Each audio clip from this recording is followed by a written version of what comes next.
100명을 하면은 40명이나 60명이 다시 끊어지는 정도로 되게 결과가 안 좋아요. 그래서 이거를 어떻게 하면 좋게 할까, 봉합을 완벽하게 할 수 있을까 고민하다가 나오는 것들이 여러 가지 재료가 있는데 그 중에 하나가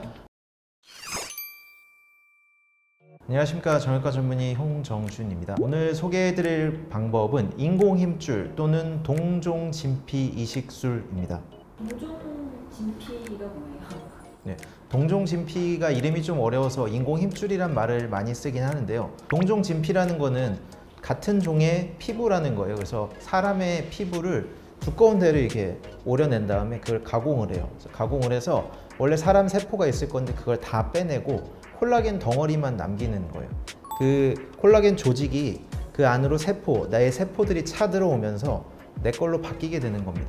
이거에 대해서 들어보신 분도 뭐 계실 거고 아닌 분도 계실 건데 이 수술법은 그냥 일반적인 단순 봉합술보다 조금 더 보강을 하는 거예요. 그래서 회전근개 파열의 결과를 더 좋게 하는 그런 수술 방법이라고 보시면 되겠습니다. 회전근개라는 건 어깨 안쪽에 있는 그 힘줄들이에요. 근데 이 힘줄들이 어깨에 가장 중요한 4가지 힘줄을 회전근개라고 해요. 근데 이 힘줄들이 많이 쓰거나 아니면 나이가 좀 들거나 그러면은 파열이 조금씩 진행을 하는데 일종의 퇴행성 파열이죠. 이 파열이 진행을 해서 좀 심하게 되면은 통증 조절이 잘 안 돼요.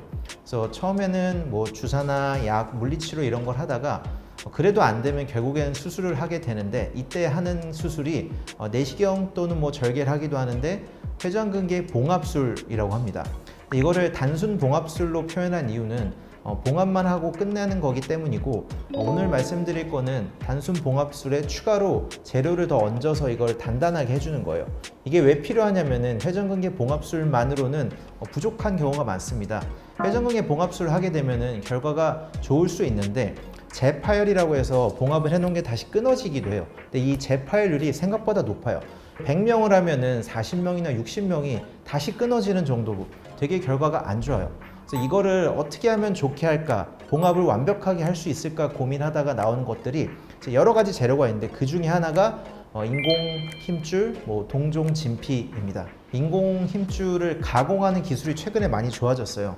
그래서 40% 대 10%, 연구에 따라서는 좀 35% 대 10% 이런 경우도 있지만 어쨌든 그 10%대로 떨어진다는 연구 결과들이 최근에 많이 나오고 있어서 아주 좋은 재료가 되겠습니다. 선생님 요즘 이걸 하세요? 네, 저는 사실 몇 년 전부터 이미 이거를 한 5년 된 것 같아요. 5년 전부터 꾸준히 해오고 있는데 결과가 확실히 좋아요. 그래서 제가 수술한 환자들을 쭉 봐도 대부분 10% 정도 재파열률의 수렴을 하는 것 같습니다. 리제네텐이라는 더 정밀하게 가공한 것이 있거든요. 그거에 비하면 이건 훨씬 더 저렴한 형태입니다. 저는 환자분들한테 설명할 때 뭐라고 하냐면 이거는 좀 보급형이다. 그리고 그 리제네텐이라는 건 조금 더 고급형이다.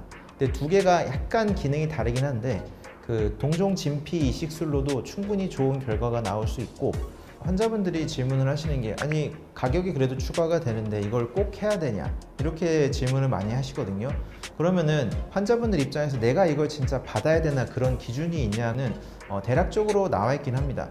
그래서 리제네텐이라는 다른 제품들은 굉장히 쉽게 스테이플 같은 거 이렇게 찝을 수 있는 방식으로 나와 있는데 인공힘줄은 제가 직접 재단을 하고 좀 디자인을 해야 돼요. 디자인을 하고 실을 다시 이중으로 뭐 통과를 시키든지 해서 그거를 예쁘게 얻는 것 자체가 조금 시간도 걸리고 기술적으로도 조금 더 필요한 그런 내용이라서 의사들도 이거를 흔히 하지는 않습니다. 손이 더 많이 가요. 네, 손이 많이 가고 하기 어려운 수술이기도 하죠. 근데 환자분들 입장에서는 재파열이 됐을 땐 재수술까지 가는 경우가 좀 있기 때문에 그거를 방지하기 위해서는 하실 때 잘 하는 게 좋겠다고 저는 생각을 합니다. 회복에 대해서는 인공진피 이식술은 그 과정은 다 똑같아요. 수술 방법이 약간 차이가 날 뿐이고 그 이후에 보조기 착용이나 그다음에 회복기간, 재활기간도 다 같은데 그 재활이 끝났을 때 일정 기간이 지났을 때의 결과가 더 좋다 이렇게 말씀드리겠습니다. 그래서 오늘은 인공힘줄 또는 동종진피 이식술에 대해서 간단하게 말씀을 드렸는데요.